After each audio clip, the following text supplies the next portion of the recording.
Hello friends, स्वागत है आप सभी का मेरे YouTube channel SV coaching classes पर। और जैसा कि मैंने आपको अपने पिछले वीडियो में अभिक्रिया का वेग यानी रेट ऑफ रिएक्शन क्या होता है और किस प्रकार से अभिक्रिया का वेग व्यक्त किया जा सकता है, दो प्रकार से था, अभिकारक के विघटन की दर और उत्पाद के निर्माण की दर। वहां पर मैंने आपको इन सभी बातों का डिस्कशन आपसे कर लिया था, है ना। चलिए उसके बाद देखिए क्या रहेगा कि जो अभिक्रिया के वेग के प्रकार, देखिए अभिक्रिया के जो वेग के प्रकार हैं वो अलग अलग विधि के आधार पर, देखिए वेग के आधार पर जो है वो अभिक्रिया आपकी दो भागों में तीन भागों में डिवाइड हो जाती है। कुछ अभिक्रियाएं वो होती जो बहुत तेजी के साथ रिएक्शन होती हैं, है ना, तो उसको कहते हैं तीव्र रिएक्शंस यानी तीव्र अभिक्रियाएं। एक रिएक्शंस वो होती हैं जो बहुत स्लो होती हैं, है ना, तो उनको कहते हैं मंद अभिक्रियाएं। एक रिएक्शंस वो होती हैं जिन्हें कहते हैं जटिल अभिक्रियाएं। तो इस प्रकार का एक टाइप ये भी बना दिया जाता है और ये कभी आपके एग्जाम में आया वगैरह नहीं है, तो उसकी हम बात आपसे नहीं करेंगे क्योंकि उसका डिस्कशन कहीं होता भी नहीं और कभी पूछा भी नहीं जाता है ना। चलिए उसके बाद दूसरा क्लासिफिकेशन होता है वो अभिक्रिया के औसत वेग और ताक्षणिक वेग, यानी ये जो अभिक्रिया का वेग है वो एक समय को लेकर के डिफाइन किया गया है कि जो औसत वेग है, ताक्षणिक वेग है, ये अभिक्रिया के जो समय होता है, अभिक्रिया को पूर्ण होने में जो लगने वाला समय होता है, उस समय के आधार पर इसको डिवाइड कर दिया गया है दो भागों में। तो वो कह सकते हैं कि आप गतिविधि के आधार पर है कि तेज धीम वाली बात वो अलग है, और ये जो आपका डिवाइडेशन है वो समय के आधार पर है। तो सबसे पहले आपका देखिए लिखा हुआ है औसत वेग, इसको कहते हैं एवरेज वेलोसिटी या एवरेज रेट कह सकते हैं इसको, है ना। लेकिन इससे पहले मैं एक छोटी सी बात और आपको बता देता हूं। पिछले वीडियो में मैंने एक बात आपको नहीं बताई थी कि अगर कोई अभिक्रिया गैसीय होती है, माने कोई गैसीय अभिक्रिया हो, तो उसके लिए मात्रक क्या बनेगा, किसी गैसीय अभिक्रिया के लिए मात्रक क्या बनेगा। गैसीय अभिक्रिया समझ रहे हैं ना, जिसमें सभी अभिकारक उत्पाद क्या हो, गैस हो। जैसे एग्जाम्पल मैं आपको बता ही देता हूं, इधर साइड में देख लीजिएगा, जैसे ये है आपका N2 + 3H2 और क्या बनाएगा तो अमोनिया 2NH3, है ना। तो ये गैस और ये गैस और ये गैस, तो तीनों क्या है, गैस गैस। तो जब कोई अभिक्रिया गैसीय हो तो उसके लिए क्या लिखेंगे, मात्रक, है कि नहीं। तो उसके लिए जो मात्रक लिखेंगे अभिक्रिया की वेग या दर का, वो हो जाएगा वायुमंडल सेकंड इनवर्स। तो अगर कोई गैसीय अभिक्रिया होती तो अभिक्रिया का वेग या दर का जो मात्रक होगा वो वायुमंडल सेकंड इनवर्स या मिनट इनवर्स आपको मिल सकता है लिखा हुआ। तो गैसीय अभिक्रिया के लिए आपका ये बन जाएगा। अगर फार्मूला भी बनाना चाहे तो फार्मूला भी बना सकते हैं, उसमें भी कोई दिक्कत नहीं है। गैस के लिए आप कुछ यहाँ पर जैसे मैंने R1 R2 लिखा था, P1 P2 लिख सकते, कुछ भी लिख सकते हैं, आपको लिखा हुआ कुछ भी मिल सकता है ना। तो ये केवल एक जानकारी थी गैसीय अभिक्रिया के लिए, जो कि मैंने आपको साइड में यहाँ पर बता दिया है। चलिए तो अब डिस्कशन कर लेते हैं। जो पहला टाइप आपका हो जाएगा समय के आधार पर औसत वेग। अब ये औसत क्या होता है, तो औसत तो आपने फिजिक्स में भी पढ़ा होगा, औसत वेग, है ना। तो औसत वेग या औसत दर, ये फिजिक्स वाला नहीं, अब ये केमिस्ट्री के हिसाब से पढ़ेंगे कि इसमें क्या होता है। तो देखिए क्या है, किसी निश्चित समयांतराल, लिखा हुआ है कि किसी निश्चित समयांतराल में अभिकारक या उत्पाद की सांद्रता में होने वाले परिवर्तन को अभिक्रिया का औसत वेग कहते हैं। औसत वेग को RAV, AV क्या है, एवरेज, एवरेज का मतलब औसत, तो R के सफिक्स में AV लिखा हुआ है, इसे RAV से प्रदर्शित करते हैं, ये भी लिख सकते हैं, या ब्रैकेट में RAV कहते हैं, ये लिख दिया है, इसका सिंबल है। तो RAV बराबर क्या होगा, वही पुराना फार्मूला। अब औसत वेग लिखना फार्मूला सबके लिए सेम है, देखिए लिखा है +-ΔC/ΔT, है कि नहीं। तो RAV बराबर, यहां अंतर क्या आया, अंतर केवल इतनी चीज का आया है, देखिए AV, वरना अगर इसको AV को हटा दिया जाए, यहां से अगर AV को हटा दिया जाए तो ये अभिक्रिया की दर का ही फार्मूला है, दर या वेग का, है कि नहीं। केवल AV ही डिफरेंस बता रहा कि ये क्या है, औसत वेग है, एवरेज है। तो यहां पर AV इसीलिए लिखा भी तो गया है, ये डिफरेंस दिखाने के लिए ही तो आपको AV लगाया गया है ना। तो ये है औसत वेग, इसका फार्मूला ये हो जाएगा। मात्रक, तो मात्रक सबका सेम रहेगा, वही मोल लीटर सेकंड इनवर्स या मोल प्रति लीटर सेकंड इनवर्स। तो मात्रक सबका सेम रहेगा, मात्रक इसका भी वही लिख लीजिएगा क्या, कि जो मोल लीटर इनवर्स या फिर सेकंड इनवर्स, ये इसका क्या हो जाएगा, मात्रक हो जाएगा, इसकी यूनिट हो जाएगी, है कि नहीं। तो ये औसत वेग का आपका परिभाषा हो गई और ये इसका क्या हो गया, फार्मूला। आप इसका स्क्रीनशॉट ले लीजिए, फिर मैं आपसे बात करता हूं अगला जो हमारा वेग है तात्क्षणिक वेग। चलिए, तो आपने स्क्रीनशॉट इसका ले लिया होगा। अब मैं आपसे बात कर लेता हूं तात्क्षणिक वेग की। तो डिस्कशन कर लेते हैं। अगला जो हमारा वेग का टाइप रहेगा वो है तात्क्षणिक वेग, यानी इसको कहते हैं इंस्टेंटेनियस वेलोसिटी, है ना। तो इंस्टेंटेनियस वेलोसिटी देखिए, तात्क्षणिक, तात्क्षणिक का मतलब है तुरंत का, है ना। समझ आप कहीं बाइक से जा रहे थे, है ना, और रास्ते में आपको फोन करके एग्जैक्ट एक पर्टिकुलर समय पर आपसे पूछा गया कि आपकी गाड़ी की स्पीड क्या है, तो उस समय पर जो आपने वेग बताया, जो आपने स्पीड बताई, वो क्या है, तात्क्षणिक समय पर वेग है ना। तो तुरंत देख करके जब आपने बताया तो उसको कहते हैं तात्क्षणिक, यानी एग्जैक्ट उसी समय का, तत्काल, है ना। तो इसको कहते हैं तात्क्षणिक। तो देखिए यहां पर लिखा गया है कि किसी रासायनिक अभिक्रिया में एक निश्चित क्षण पर, देखिए एक निश्चित क्षण पर, एक पार्टिकुलर टाइम पर, एक फिक्स टाइम पर, बिल्कुल एग्जैक्ट, है ना, क्षण पर अभिकारक या उत्पाद की सांद्रता में होने वाला परिवर्तन अभिक्रिया का तात्क्षणिक वेग कहलाता है। और अभिक्रिया के तात्क्षणिक वेग को आर इंस्टेंटेनियस लिखते हैं। देखिए INS लिखा हुआ है, आर है, आर तो वही अभिक्रिया का वेग है पुराना। INS अंतर दिखाने के लिए, INS कहां से आया, तो INS यहां से आया है, इंस्टेंटेनियस कहते हैं इसको, INS यहां से ले लिया गया 3 अक्षर, यानी अंतर करने के लिए इसको INS लिखा गया है कि नहीं। तो ये है तात्क्षणिक वेग। तात्क्षणिक वेग का मतलब क्या है कि एग्जैक्ट समय का वेग, यानी एग्जैक्ट समय पर आपसे कोई जब बात पूछी जाए तो तुरंत आपका जवाब आए उसी समय पर। तो एक पार्टिकुलर समय पर, एक विशेष समय पर, है ना, जो अभिक्रिया का वेग होता है वही क्या होता है, तात्क्षणिक वेग होता है। चलिए, तो तात्क्षणिक वेग बराबर क्या होगा, RINS, यानी इसको आप हिंदी में भी लिख सकते हैं, मैंने इंग्लिश में लिख दिया है। तात्क्षणिक वेग बराबर RINS, है ना, बराबर क्या होगा, देखिए प्लस माइनस तो लगाना ही लगाना है, ये हो गया। अब यहां पर क्या होता है, तो यहां पर डेल्टा की जगह पर डी आ जाता है, इतना ध्यान रखिएगा, है ना। यानी तात्क्षणिक वेग में आपका ये डी क्या है, तो डी और छोटे समय को दिखाता है ना, डी और छोटी वैल्यू को दिखाता है। डेल्टा, देखिए डेल्टा क्या है, तो डेल्टा जो होता है वो बड़े परिवर्तन को दिखाता है। छोटा परिवर्तन जब होता है, बिल्कुल छोटा, तो उसके लिए हम क्या करते हैं, डी का यूज करते हैं। तो तात्क्षणिक में याद रखिएगा, एवरेज में तो नहीं बदला था, औसत वाले में नहीं बदला था, लेकिन तात्क्षणिक में याद रखिएगा कि यहां पर क्या होता है, डी होता है ना, ये बात ध्यान रखिएगा। डेल्टा क्या, जब बड़े बड़े परिवर्तन होते तो डेल्टा लगाते हैं, यहाँ छोटा परिवर्तन है तो उसके लिए क्या किया, स्मॉल डी लगाया है, और नीचे क्या हो जाएगा, dt हो जाएगा। तो तात्क्षणिक वेग का जो फार्मूला बन जाएगा वो हो जाएगा dc/dt, इस तरीके से लिखेंगे। सांद्रता, ये क्या है, अभिकारक या उत्पाद की सांद्रता, ठीक, और नीचे क्या है आपका, सांद्रता परिवर्तन में लगा समय या केवल समयांतराल भी लिख सकते हैं, ठीक। तो ये हो जाएगा इसका फार्मूला। मात्रक क्या होगा, तो मात्रक बिल्कुल सेम जैसे आपने सभी के लिए किया वैसे ही किया जाएगा। मात्रक क्या होगा, तो मात्रक वही पुराना, मोल, लेटर इनवर्स और सेकंड इनवर्स, है ना। ये मोल, लीटर इनवर्स, सेकंड इनवर्स, या मोल प्रति लीटर सेकंड इनवर्स भी आपको मिल सकता है। ये तो समझ में आ रहा होगा ना, कहां से मात्रक मैंने निकाला, मैंने निकाल करके बताया, आप पिछले वीडियो को देख सकते हैं, वहां पर भी मैंने आपको बताया था, ठीक। तो मोल, लीटर इनवर्स, सेकंड इनवर्स क्या हो जाएगा, इसका मात्रक हो जाएगा। तो ये बात याद रखिएगा कि जो तात्क्षणिक वेग होता है ना, उस तात्क्षणिक वेग में हम डेल्टा की जगह पर क्या यूज करते हैं, स्मॉल डी का प्रयोग करते हैं। ये सबसे इंपॉर्टेंट बात है ना, इसको दिमाग में रखिएगा, ध्यान, है ना। चलिए, तो आप इसका स्क्रीनशॉट ले लीजिए। फिर अब मैं आपको इनके एग्जाम्पल से करवाता हूं, जिससे आपको पूरी बातें बिल्कुल स्पष्ट हो जाए, क्लियर हो जाए कि अभिक्रियाओं के लिए आप वेग, तात्क्षणिक वेग, औसत वेग कैसे लिखेंगे, वो मैं आपको बता देता हूं। आप इनका स्क्रीनशॉट ले लीजिए। तो चलिए, अब मैं आपको एग्जाम्पल्स के द्वारा बताता हूं कि कैसे आप वेग लिखेंगे, तात्क्षणिक वेग लिखेंगे, औसत वेग लिखेंगे अभिक्रियाओं का। यानी कोई भी रिएक्शन आपको दी जाए और आपसे कहा जाए कि इसका वेग लिखिए, इसका औसत वेग लिखिए, इसका तात्क्षणिक वेग लिखिए, तो कैसे वेग लिखा जाएगा, है ना। ये बातें आज मैं आपको क्लियर करने जा रहा हूं, तो ध्यान से समझिएगा इसको। तो देखिए, पहला एग्जाम्पल आपके सामने लिखा हुआ है 3A 2B 3C और 5D। ये एक इक्वेशन दी गई है और आपसे कहा गया है कि इसका वेग लिखिए, औसत वेग लिखिए, तात्क्षणिक वेग लिखिए, ठीक है। चलिए लिख लेते हैं, कोई दिक्कत नहीं है।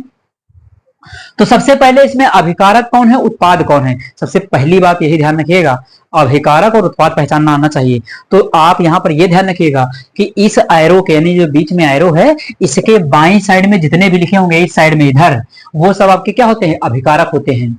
और इसके दाईं साइड में जितने इधर होंगे वो क्या होते हैं, उत्पाद होते हैं। ठीक, ये ध्यान रखिएगा। तो ये आपके क्या है, तो ये आपके है अभिकारक। ठीक, इधर क्या होंगे आपके, तो ये होते हैं उत्पाद, यानी ये आपके रिएक्टेंट हैं और ये आपके क्या है, प्रोडक्ट है, उत्पाद है। अब यहां पर सबसे पहले इस अभिक्रिया के लिए आपको मैं वेग लिखना बताता हूं। चलिए, तो सबसे पहले हम लिख लेते हैं वेग को, है ना, यानी अभिक्रिया का वेग या अभिक्रिया का दर आपको लिखना है। तो चलिए लिख लेते हैं यहां पर। तो वेग का फॉर्मूला क्या था, स्मॉल आर बराबर आपने पढ़ा था, है ना। चलिए लिख लेते हैं स्मॉल आर बराबर।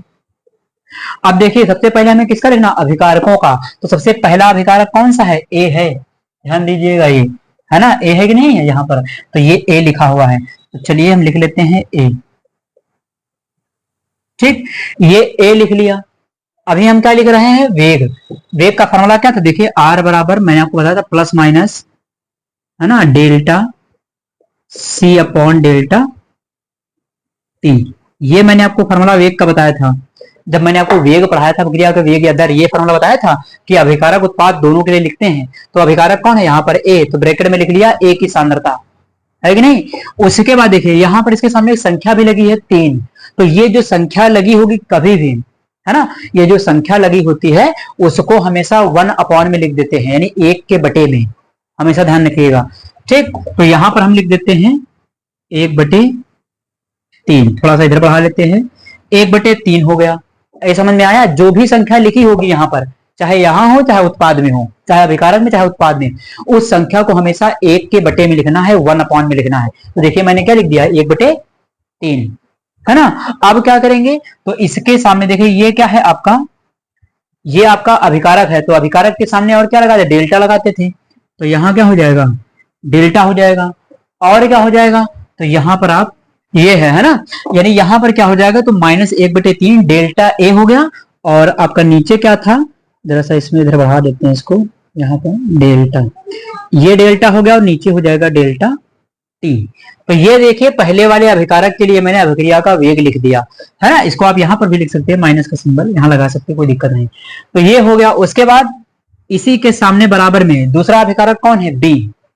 तो बी के सामने देखिए क्या है, 2 है, और इस 2 को भी 1 के अपॉन में लिखना है। और ये सब अभिकारक हैं, तो अभिकारकों के सामने आंख बंद करके याद रखिए कि माइनस चिन्ह लगाना ही लगाना है, क्योंकि अभिकारक समय के साथ घटता है, उसकी वैल्यू माइनस में आएगी, और वैल्यू माइनस में लिखी नहीं जाती है, इसलिए हमें माइनस लगाना पड़ेगा। ठीक, तो चलिए लिख लेते हैं, यहां पर माइनस लगाया और कितना है, 1/2, इसके लिए है 1/2, और यहां लगाया डेल्टा, ब्रैकेट लगाया, सांद्रता का सिंबल, और कौन है, बी। तो ये लिख लिया बी। और नीचे क्या होता था, हमेशा डेल्टा टी, समयांतराल। तो समयांतराल के लिए क्या हो जाएगा, डेल्टा टी हो जाएगा। तो ये बात किसके लिए हो गई, ये दोनों अभिकारकों के लिए मैंने अभिक्रिया का वेग लिख दिया। अब आपको उत्पाद के लिए लिखना है। तो उत्पाद के लिए आप 2 तरीके से, इसी के सामने लिख सकते हैं या इसके नीचे भी लिख सकते हैं। चलिए सामने दिखा देता हूं मैं आपको। अब जैसे अभिकारक कौन है इधर, 3C, तो यहाँ पर 3 है ना, तो 1/3 होगा, लेकिन कैसा होगा, माइनस की प्लस। तो प्लस क्यों, क्योंकि उत्पाद है। तो जब उत्पाद में लिखते तो हमेशा प्लस लगाते हैं, ये ध्यान रखिएगा। तो प्लस 1/3 हुआ, ये समझ में आया। उसके बाद क्या करेंगे, डेल्टा लगाएंगे। ब्रैकेट के अंदर यहां पर कौन दिया गया है, सी, सी के लिए लिख रहे हैं तो यहां पर सी लिख दीजिए। उसके बाद नीचे क्या होगा, हमेशा डेल्टा टी रहेगा, तो ये डेल्टा टी लिख दिया। ये किसके लिए है, उत्पाद के लिए है।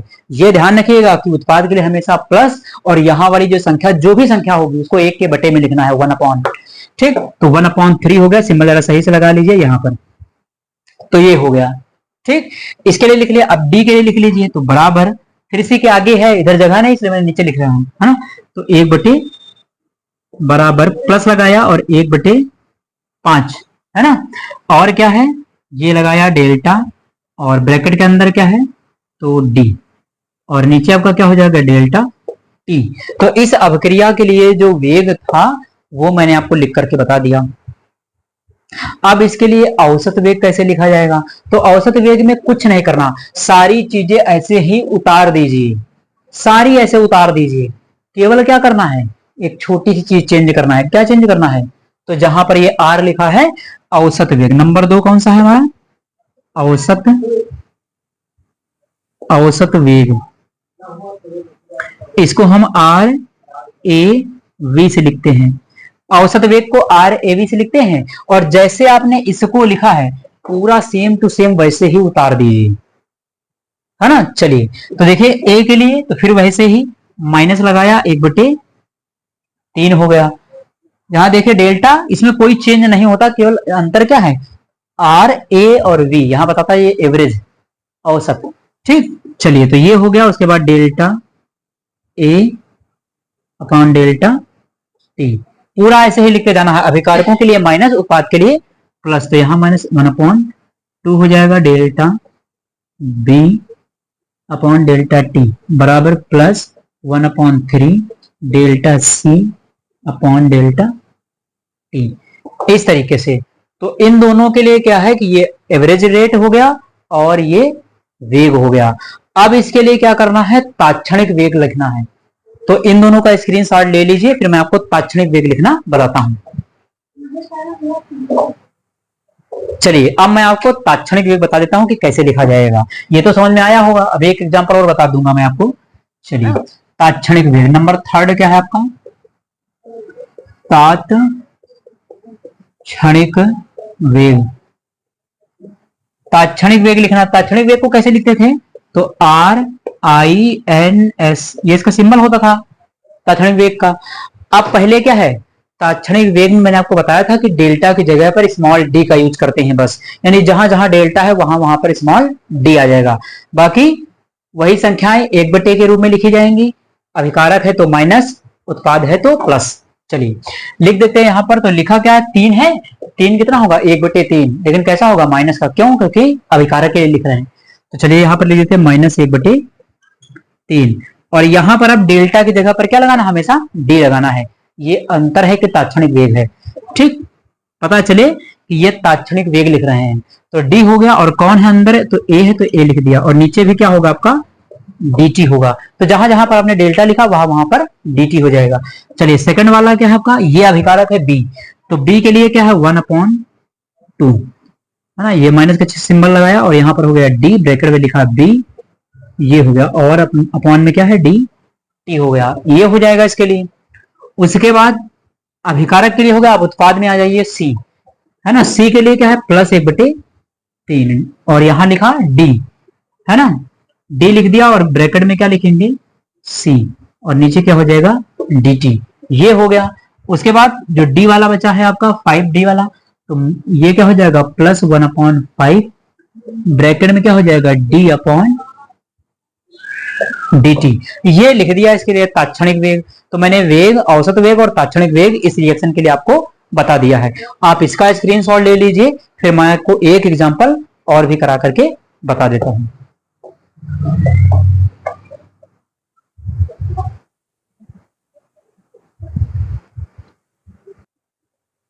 तो चलिए अब एग्जांपल नंबर देखिए, मैंने रिएक्शन ले लिया है ताकि आपको कंफ्यूजन ना रहे, वो अक्षर में लिखा हुआ था तो इसलिए मैंने एक रिएक्शन भी ले लिया है। इसके लिए क्या करना है, इसके लिए भी आपको वेग लिखना है, औसत वेग लिखना है और तात्क्षणिक वेग लिखना है। तो चलिए मैं इसके लिए भी आपको वेग, औसत वेग, तात्क्षणिक वेग तीनों बता देता हूं। तो चलिए नंबर फर्स्ट क्या है आपका, वेग है, इसके लिए वेग लिखना है। तो चलिए इसके लिए वेग लिखना मैं आपको बताता हूं। तो वेग के लिए क्या करना पड़ेगा, वही आपने पढ़ा था, delta plus minus delta C upon delta T, small r बराबर, है ना। तो वेग होता है स्मॉल आर बराबर, है ना, delta C upon delta T.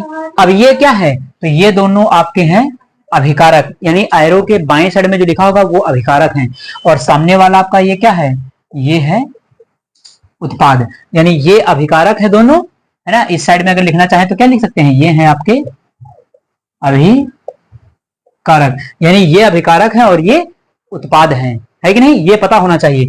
अभिकारक का जब हम वेग लिखेंगे तो अभिकारकों के वेग के सामने हम लिखते हैं माइनस का सिंबल लगाते हैं, और उत्पाद में क्या लगाते हैं, प्लस लगाते हैं। ठीक, चलिए तो वेग क्या हो जाएगा, स्मॉल आर बराबर देखिए यहां पर अब कोई संख्या नहीं लिखी है, तो जब कोई संख्या नहीं होगी तो 1 में कुछ नहीं आएगा, है कि नहीं, इसको ऐसे लिख देंगे। तो चलिए अब देख लेते हैं यहां पर क्या हो जाएगा।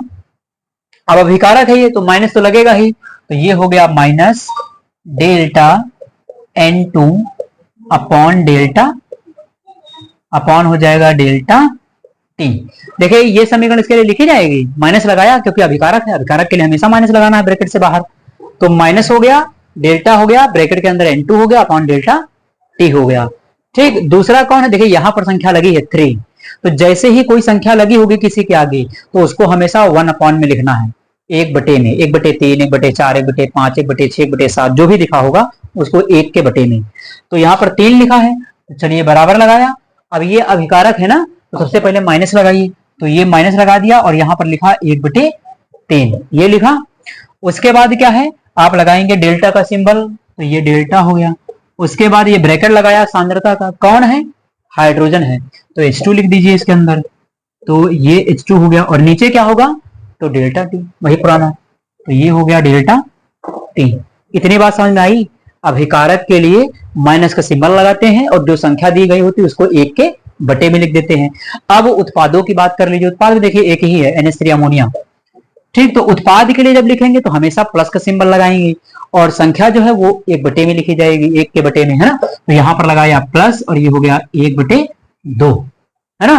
फिर लगाइए डेल्टा, तो डेल्टा लगाया, ये सिंबल लगाया, कौन है, अमोनिया, तो NH3 लिख दिया, ये ब्रैकेट लगाया और यहां पर हो गया डेल्टा टी। इस अभिक्रिया के लिए जो वेग है वो ऐसे लिखा जाएगा, वेग लिख लिया। औसत वेग लिखिए, चलिए सेकंड नंबर क्या है आपका, औसत वेग, यानी औसत वेग।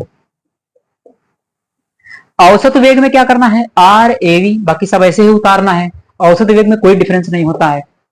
ठीक, चलिए तो लिख लेते हैं RAV, पूरा आप ऐसे ही उतारेंगे क्योंकि इसमें कोई डिफरेंस नहीं है, तो वैसे ही लिख देंगे। तो चलिए minus delta N2 upon delta T minus 1/3 delta H2 upon में डेल्टा टी, और बराबर में क्या हो जाएगा, यहां प्लस दिया गया है तो इसमें प्लस लिख देते हैं।